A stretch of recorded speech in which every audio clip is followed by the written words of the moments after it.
This is a preview of the 11-step coaching program on motivational intelligence, available exclusively on the Mojo platform at joinmojo.com. To listen to more of the Motivational Intelligence Builder series and to discuss this and other concepts with inspiring leaders from around the world, apply to join the Mojo community at joinmojo.com.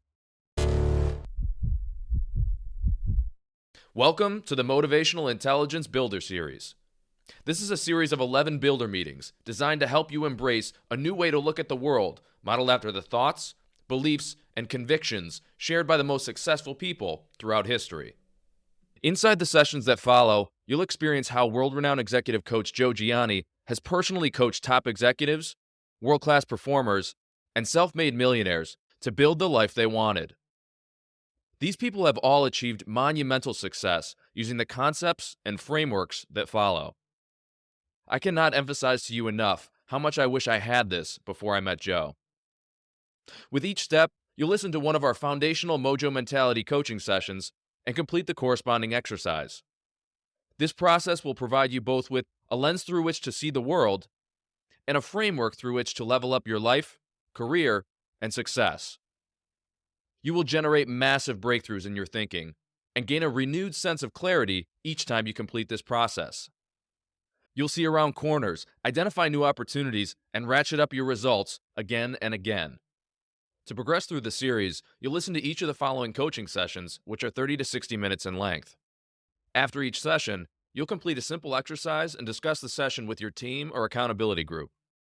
At the end, you'll have a vision for your life and a whole new understanding about how to turn those dreams into reality. Begin now by listening to Builder Number 1.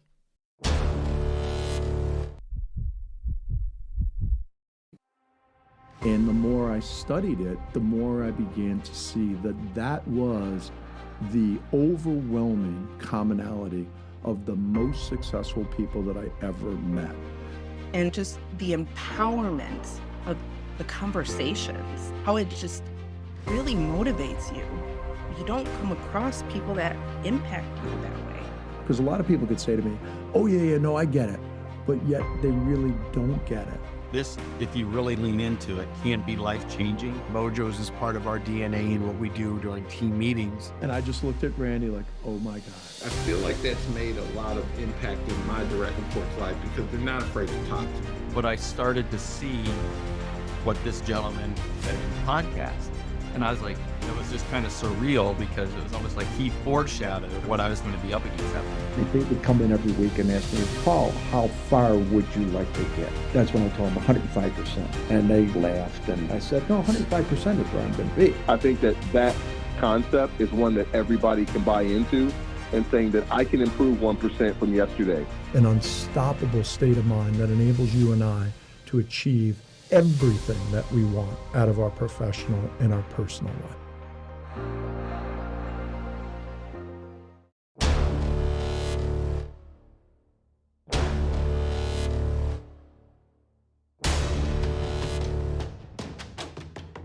So first and foremost, I just want to thank you from the bottom of my heart for the opportunity to work with you over the last handful of years and for the distinct honor and privilege to be your coach and mentor, something that I never accepted lightly. I don't accept lightly with anybody that I've coached and mentored. And I really want to thank you for the opportunity to fulfill that role for you. I have had the distinct honor and privilege to really coach and mentor just amazing people through the last several decades of my career. This is a real distinguished bunch of people that I have in my mind's eye, and you firmly have earned your seat in that circle. So thank you. I appreciate that, and what you've shared with me has changed how I look at the world in virtually every way. The journey you've taken me on is really like going from living life in black and white to living life in full color. Yeah, very cool, and very true, because that's what it was like for me when I met my mentor. I share with you that it really is a very powerful and magical journey that we're on. And I say it that way because what I learned throughout the decades of my life is that in order to really truly build a tremendously successful career and also a successful life, it required some real specialized knowledge. And I began to realize that it was specialized knowledge that was not taught in any of the formal education system that I was ever involved in. We're all familiar with intelligence. There's IQ, which is, how fast people can learn things, how quickly they can comprehend concepts and solve problems. And IQ is really, really important when it comes to helping people build and live a successful life. But also in the same breath, I realized that it wasn't the most important thing. It wasn't the most important thing because I've met many people that were significantly smarter than I am, significantly smarter than most people, but yet they had not really ever learned how to get out of their own way and really choose what they want out of life and pursue it and make it happen. So I began to realize early on, as I just observed people I've met, but also people I learned throughout history, is that they weren't always the smartest person in the room. In fact, many times they weren't. The other thing that when it comes to intelligence is emotional intelligence. And emotional intelligence has become really strong and well known in the last 10, 15 years. And it's valuable. It's very valuable. It's basically the study of our emotions, understanding our own emotions and understanding the emotions of other people, and most importantly, how they interplay with each other. And it's important. It's valuable. But yet, we've all met people that are really likable and people that, are just great to hang out with and people that we really can't wait to see, but not necessarily are they the most successful people we've ever met. In fact, many times they're not successful at all. So I began to realize early on that emotional intelligence was not the key. I began to realize that the key really lied in an entire genre of knowledge that really just is non-existent, and it's motivational intelligence. As I study successful people, I began to realize that they just plain didn't have the same thoughts, beliefs, and convictions about themselves and about life as a whole that unsuccessful people tend to formulate in their mind's eye. And the more I studied it, the more I began to see that that was the overwhelming commonality of the most successful people that I ever met. There was a commonality of the way that they thought about themselves, the way they thought about life, the way they see everything. And that is what was the common denominator. People have this intuition that there's something missing, that there's something else at play here. There's a lot of people who you look at and think they really should be successful, but they're not. And the flip side of that is there's a lot of people you look at and say, how in God's name is that person successful? Yeah. And yet they are. And as you've brought me through this journey, it really goes from, playing checkers to playing chess and looking at life in 2 dimensions versus looking at life in 3 dimensions, or maybe a few more.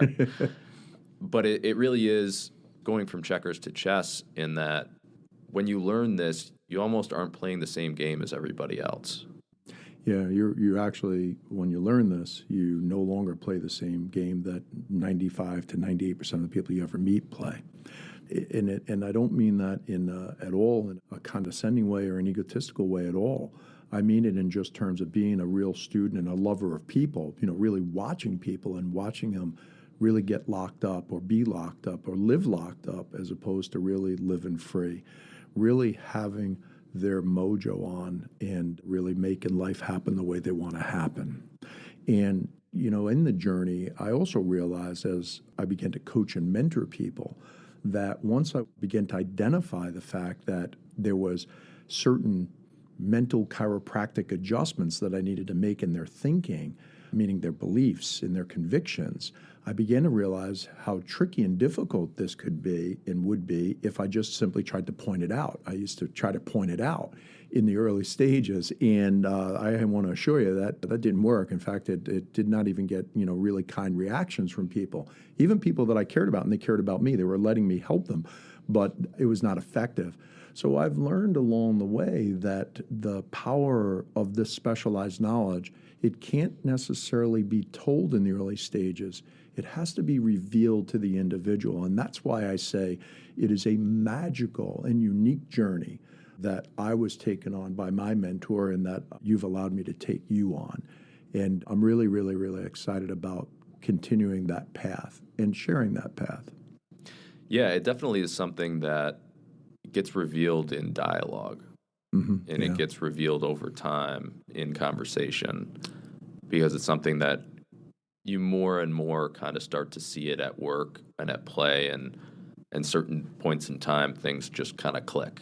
Yeah. And it takes some time to get there and to really understand the core of what it is that we're talking about. But that's really how it's been between you and I. Yeah. And our journey, really began, and it begins every time in coaching somebody by pointing out and sharing with them that I've really never met anybody that doesn't truly deep in their heart, even though they might not even say it out loud, wish to become more successful, has a desire to want to become better, become more, achieve more, have more. It's innate in us. But yet, very few people that I ever meet ever really truly understand what building success in our professional life and in our personal life really looks like.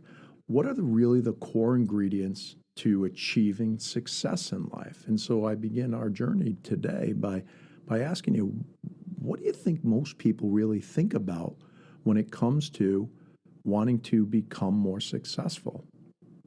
When you look at a lot of people that have become enormously successful in whatever it is, in a career or starting a business or in athletics or whatever field, I think the commonality you see with them is that they're incredibly motivated people, and they've built this strong, resilient mind.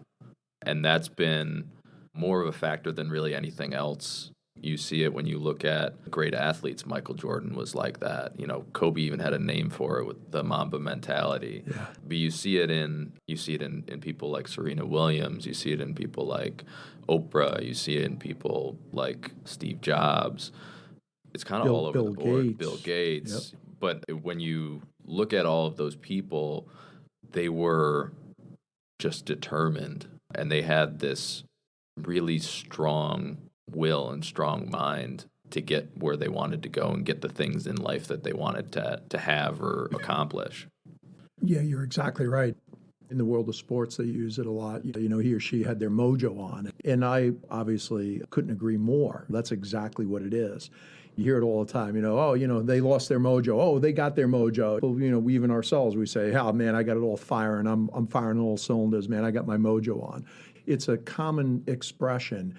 But in the world that you and I are in together, it really stands for exactly that development of the inner world, the proper mind structure, because that's really where the source of mojo comes from.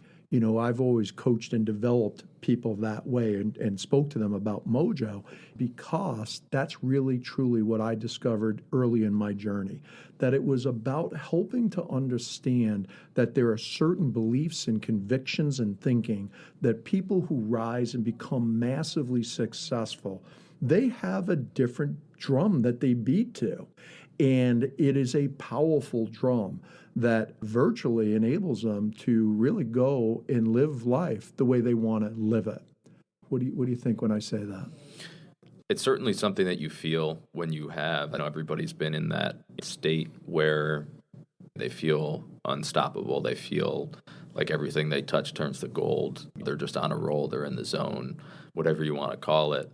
Everybody has felt that in some aspect of their life.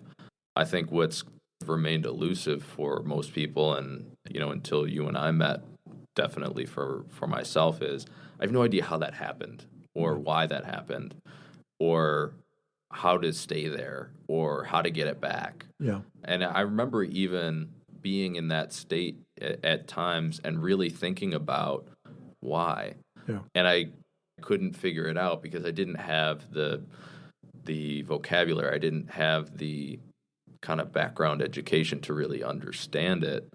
But I think it's something that people have all felt before, but what they haven't been taught is how do you do that consistently? Yeah, that's exactly right. I mean, it's void. We're given the tools and the process, the breakdown on how to learn how to write.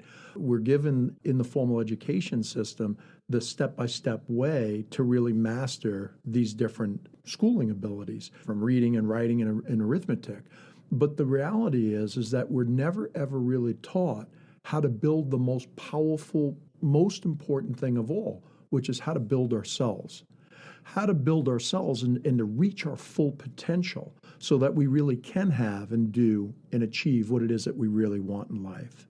Those thought impulses that we have of the life we want to have, the future we want to have, that all of us have in high school, right? You know, you think about, I want to do this, I want to do that. And yet there are people that you and I grow up with, and they virtually go on and they build and they live their life just like that.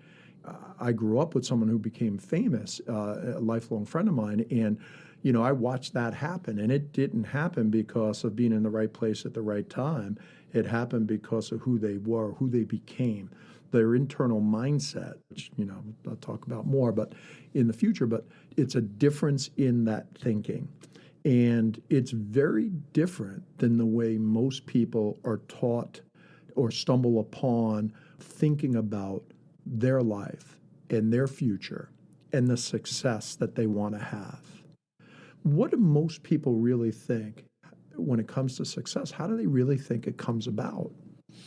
I mean, there's all the cliche things. There's, I think luck is a big one, being in the right place at the right time.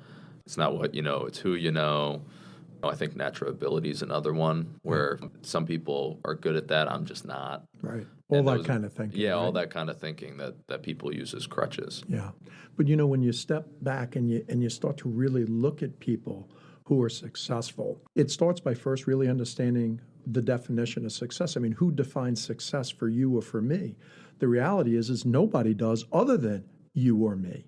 Meaning we decide what is successful for us in our lives, not somebody else, not a friend, not a neighbor, not a teacher, not even a parent. You and I decide what it is that we want to have in life.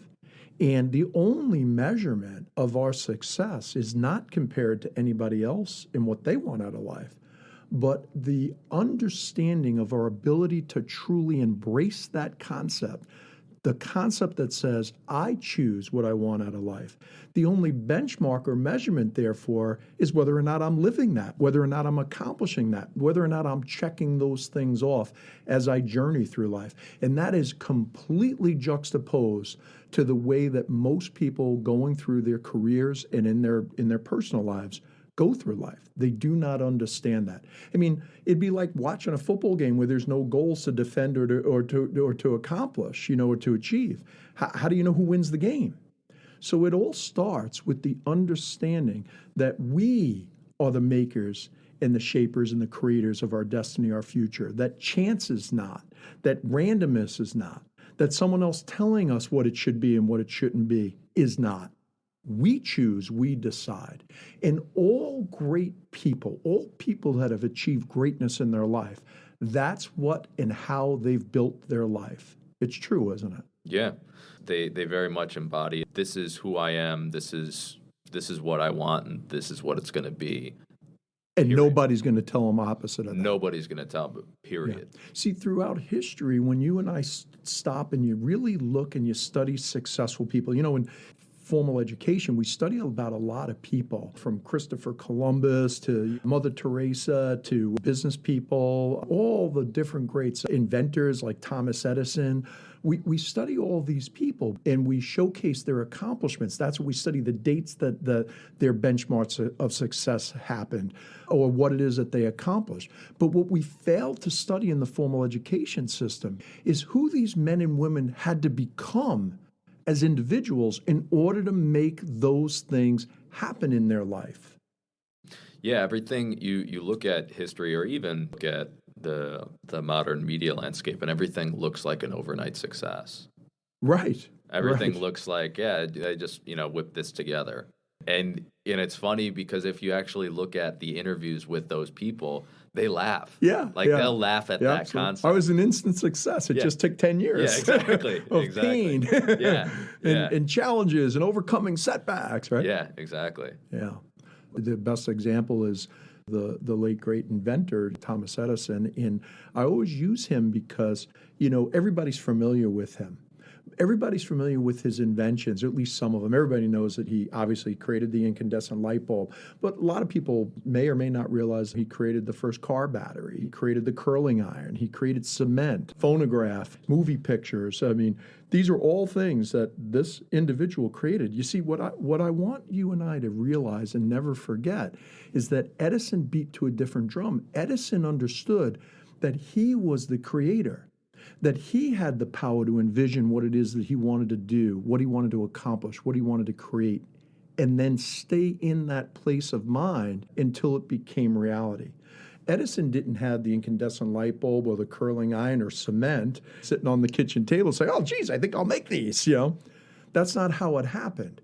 What happened was he created these ideas, these visions, these thought impulses in his inner world, and he stayed in that vision. He stayed with those convictions of mind long enough and hard enough until that which he created first in his inner world became reality in his outer world. And when you and I stop and you study all successful people, that is the commonality that you see. And it's the first commonality that in terms of mentoring and coaching people to have explosive careers and explosive personal lives. It's been about kind of doing a mental chiropractic adjustment to understand that our Creator doesn't mock us, that we don't get thought impulses and inspirational visions of what we want to do, where we want to go, what we want to have, who we want to become, without first being given the ability to make that happen. But if we're never spoken to that way, if we're not formally taught this way, then we can go through a whole bunch of life with moments of inspiration, moments of excitement, only to rationalize all the reasons why they're for other people and not us, like you were saying earlier. Yeah, I mean, I think it's something that you obviously see in those people with how hard they work and how much they stick to their visions or their dreams or their goals. With Thomas Edison, the famous 10,000 experiments to create the incandescent light bulb, there's no way that and 50,000 to create the first car battery for his friend Henry Ford. Yeah, 50,000. That's insane. Yeah. But, there's no way that guy sticks with it that long unless he really believes this idea that I had in my head, it's possible. Correct. Like, I can do this. Yeah, the traits that you and I see in people who are massively successful in life, again, not just professionally, but in life, they are men and women who literally believe deep in their corpuscle that what they envision, they can, if they stay with it long enough, it can and will happen. The traits of persistence and determination and initiative and drive, all those things. People think they're born to some people and not to other people. But the truth of the matter is they're outward reflections of a man or a woman's inner mindset, mind structure.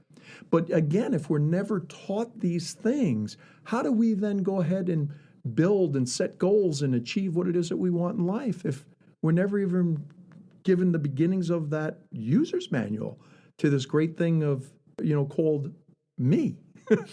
Yeah. Well, and I think it strikes me as very much a muscle in that's a belief or conviction that they have that they continuously work on and strengthen over time.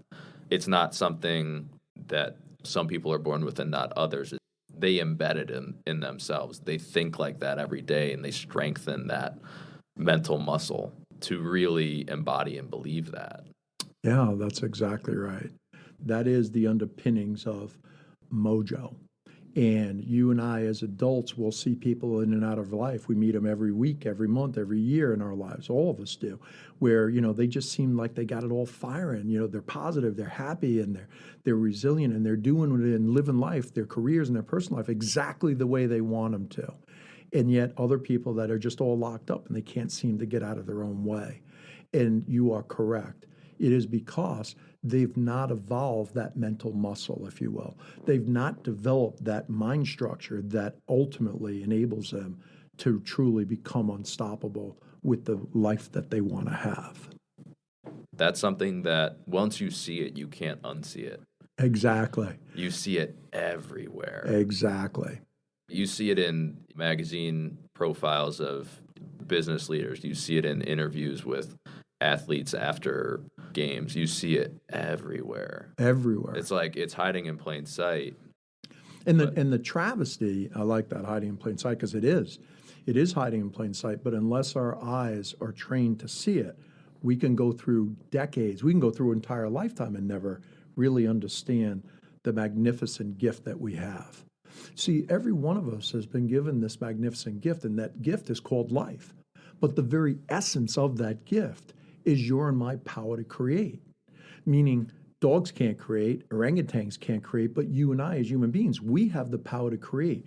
We have the power to envision into the future that what we want, and then through the process of staying with that vision, actually making it become reality. Now, there are a few other pieces and components that, we'll talk about as we journey forward, and we've talked about before, but the most important one is the first one, to really understand the gift of life and the power to create. I see it all the time where people have a dullness in their eye. There's no zeal for life. There's no enthusiasm, because not only do they not understand their power to create and their ability to envision the future, but even if they do, they've been conditioned to think in minimums, to dream in minimums rather than in maximums. In other words, it's not what's the most I can accomplish in my career versus what's the least I can do. What's the most I can accomplish in terms of being a father or a mother? What's the most I can accomplish in terms of being a friend to other people? What's the most I can accomplish in terms of being a coworker? In other words, that maximum vision and thinking is, again, completely conditioned out of them. Society, unfortunately, conditions these things out of us, but yet these things are the underpinnings to developing that mojo mindset. You see it more as with kids. There's the famous experiment of kids sitting in a class. They would take a survey of them every year, and they would say, how many kids in here think of themselves? How many kids in here are an artist? And, in kindergarten, all the kids raise their hand. And then they take the poll in second grade, and how many kids in here are an artist? And 80% of the kids raise their hand. And take it in fourth grade, how many kids in here are an artist? And maybe it's 60% of the kids raise their hand. And by the time they get to the end of high school, how many kids in here are an artist? Maybe you're getting one. Yeah, exactly. I want to tell you a story that I don't believe I've ever shared with you before, but, years ago when my oldest son, Jordan, was in high school, he came home one night and he said, Dad, he said, my economics teacher wanted to, was doing a lesson on entrepreneurship, and he asked the class if any of the parents own their own business. And I raised my hand and said, yeah, my dad owns his own business. And so the teacher, Mr. Weber, asked if you'd be interested in coming in and speaking to the class. And I said, sure, I'd love to. Have him call me. So next day, the teacher called me up, and I asked him about the class, and I said, well, is it a class on entrepreneurship? He goes, no, it's economics. He goes, but it's a chapter on entrepreneurship. And I said, well, if you give me a little rope, I said, I'd like to broaden it out so I can talk to everybody in the group and be a little creative. He said, well, you're volunteering your time. He said, by all means. And I said, okay, I'll talk about business, but I have a little different thought. And so I crafted this talk, and I went in and I spoke to the class. And what I basically shared with the class is I asked people, what do they want to do? What do they want to have? Where do they want to go in life? And they started sharing, all the different things they wanted to do. And I asked them, who can think of entrepreneurs? And they named a whole bunch of entrepreneurs, the obvious ones, here in Rochester, New York, George Eastman and Tom Golisano. And of course, everybody knows, Henry Ford and all those. But ultimately, what I was hoping them to see is that those people that accomplish great things virtually do so because of the way that they think, and that ultimately all of us are entrepreneurs in life. All of us have the power to be a creator in life, and not just in business, but in terms of every aspect of life. And it was really awesome to watch these evolving young adults, probably at the age of 16 years old, watching them really, truly buy into that messaging like they were starving for it.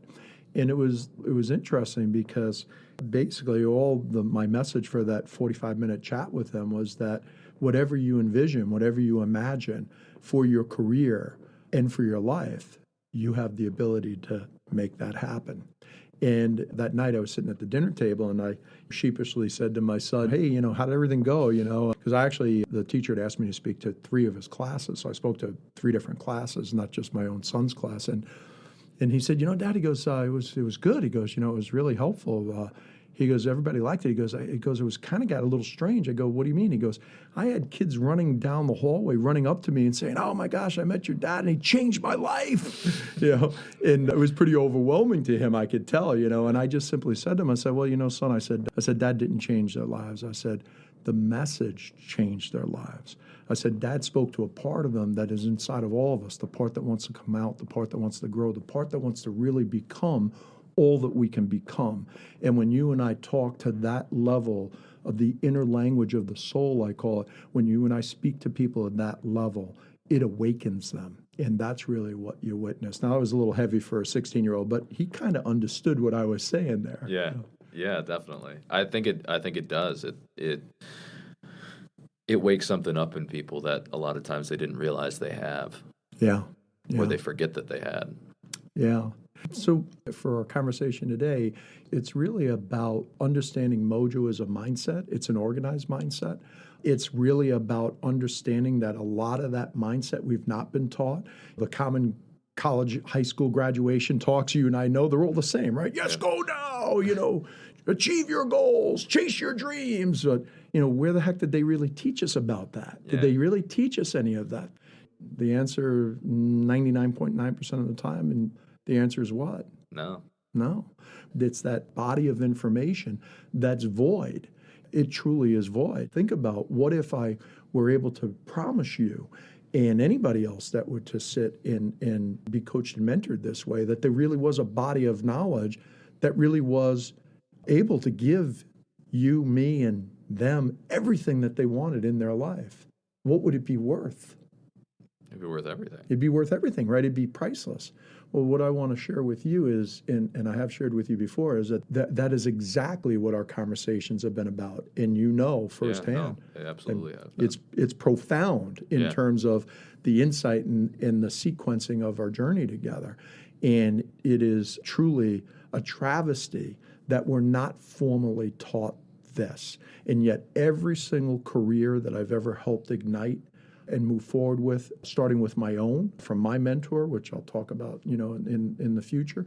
But it's been because of studying these things and understanding these things. And that's what is so overwhelming at first, to realize that there could be a body of knowledge that exists that in the general vernacular of society isn't even spoken about. And the first one and the first piece is to just understand success. That success is not something that happens outside of us. It's not something that happens in the future. It's something that we create first in our inner world. And then we begin to progressively become the person capable and worthy of making it happen. And we'll talk more about that, because it's not enough to just have great visions and to dream about our future in full color. It's about really understanding the other piece, the next piece, which is that before we can have these things, we have to actually become the person that's capable and worthy of making those things happen. We become that person, and then we draw the level of success into our life that we want to have happen. But it all starts with just our conversation today.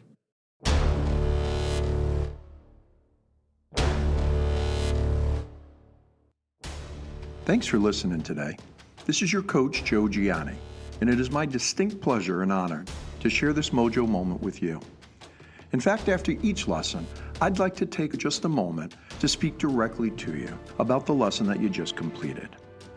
My goal and objective in doing this is a couple of fold. First off, so that we get to know each other a little better personally, but also to provide you a little backdrop and insight to the information and the conversation that I'm having with Sean throughout each lesson.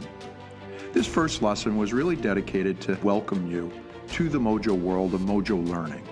Mojo stands for the acronym Mindset Optimization equals Journey Optimization.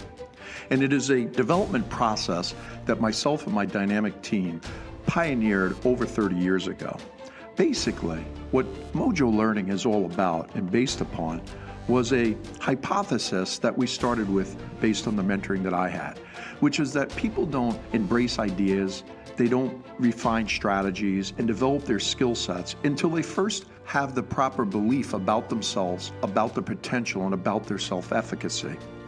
And so why spend so much time and energy trying to tell people what to do or focus them on a strategy or a skill without first developing a pure, unadulterated, powerful mindset from which all things become possible? My conversation with Sean really spoke to the very heart of what you and I observe and witness in all successful people, all achievers, and that is that they don't beat to the same drum that most other people do. They don't act or react to the same situations as the majority of people do. And as a result, they get different results. And in fact, most of the time, bigger, more powerful, more abundant results. And so our journey begins, and I want to assure you of a couple of things. First off, our journey is powerful. And the second thing, it's magical. And I don't say those two words to you lightly.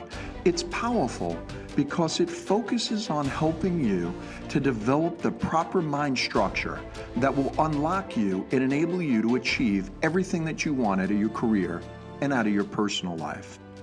I say that in terms of it being powerful because after 30 years of closely coaching people, also implementing enterprise-level training systems at the biggest, most iconic companies in the world that truly have invested millions of dollars for this intellectual property, the impact each and every time has been profound and exacting, meaning it's delivered to the organizations, the companies, and the individuals exactly what it is that they shared they wanted to achieve. Now, I know that might sound like an over-the-top response or statement, but I want to assure you it is absolutely the truth. And there's a reason for that. And the reason is because this information is truly what has been missing in the overwhelming amount of formal education that you and I have all received through the formal institutions. I'm not bashing those things at all. Obviously, I run a learning company. I'm a big believer in education, but I'm also a bigger believer in the right education. It takes the right education to get the right results that we want in life. And that's what makes the Mojo coaching journey so powerful. The second thing I say to you is that it's magical. And it's magical for one simple reason. Because rather than a talking head, me just speaking right at you and trying to tell you what to do, I shared with you, as you heard me speak to Sean, that trying to tell people what they need to change, what they need to do different, or how they need to think different, or how they need to see something different, really doesn't work. In fact, people become quite offended by it. I know that from firsthand experience in the early stages. Here I was with people that trusted me implicitly, really cared about me, and I cared about them. But once I started to guide them directly, it made it very difficult for them to move as quickly as not only they wanted to, but I wanted to see them move. And I realized that the most powerful way for me to help them was to be more indirect through storytelling, conversation. So it's magical because you and I are going to continue to journey and just have casual conversations. But in those casual conversations, I am carefully beginning to help you to identify key areas to challenge your thoughts, your beliefs, to make sure that they are optimal thoughts and beliefs that ultimately will unlock you and enable you to begin to build more aggressively the professional and personal life that you want and the results that you seek. This being said, the last thing I want to share with you or talk about today is what do you think the goal, my main objective and directive of our first lesson in Mojo was today? What part of the mind structure was I looking to help you and I to take a look at and potentially challenge or just reinforce if the belief that you have right now is already in good shape? You're thinking about it. And I think it's pretty obvious. I think that the most important thing that I want us to see is that all things that you and I will ever accomplish and achieve in our life will first happen in our mind's eye first. That you and I are the creators, the makers, and the shapers of our future and our destiny. Chances not. It all starts by recognizing and paying close attention to our creative imagination. That little voice inside your head that each time it says, I wish, I want, I would like to. That these thought impulses, these internal narratives are basically the future of your life. They are the shapers of your future if you listen to them. And so it's important, just like the greats from scientists to athletes to political leaders to generals, they listened to the internal voice that was inside their head. And one of the most basic tenets of a belief that they have, all people with Mojo have, is that they have the power to create. They have the power to envision the future that they want to have. And by staying with that vision, they can progressively make it become reality. I'm really excited about the journey, and I want to thank you again for the hand of faith that you've extended to me to be your professional and personal coach and mentor. I'm excited about the next lesson, and you have yourself a great day, and thanks again for listening. Till then, go get yourself some Mojo. I'll talk to you soon. And the more I studied it, the more I began to see that that was the overwhelming commonality of the most successful people that I ever met. And just the empowerment of the conversations, how it just really motivates you. You don't come across people that impact you that way. Because a lot of people could say to me, oh yeah, no, I get it. But yet they really don't get it. This, if you really lean into it, can be life-changing. Mojo's is part of our DNA and what we do during team meetings. And I just looked at Randy like, oh my God. I feel like that's made a lot of impact in my direct report's life because they're not afraid to talk to me. But I started to see what this gentleman said in the podcast. And I was like, it was just kind of surreal because it was almost like he foreshadowed what I was going to be up against that week. They would come in every week and ask me, Paul, how far would you like to get? That's when I told them 105%. And they laughed, and I said, no, 105% is where I'm going to be. I think that concept is one that everybody can buy into, and saying that I can improve 1% from yesterday. An unstoppable state of mind that enables you and I to achieve everything that we want out of our professional and our personal life. Thanks for listening to this preview of the 11-step coaching program on motivational intelligence, available exclusively on the Mojo platform at joinmojo.com. To listen to more of the Motivational Intelligence Builder series and to discuss this and other concepts with inspiring leaders from around the world, apply to join the Mojo community at joinmojo.com.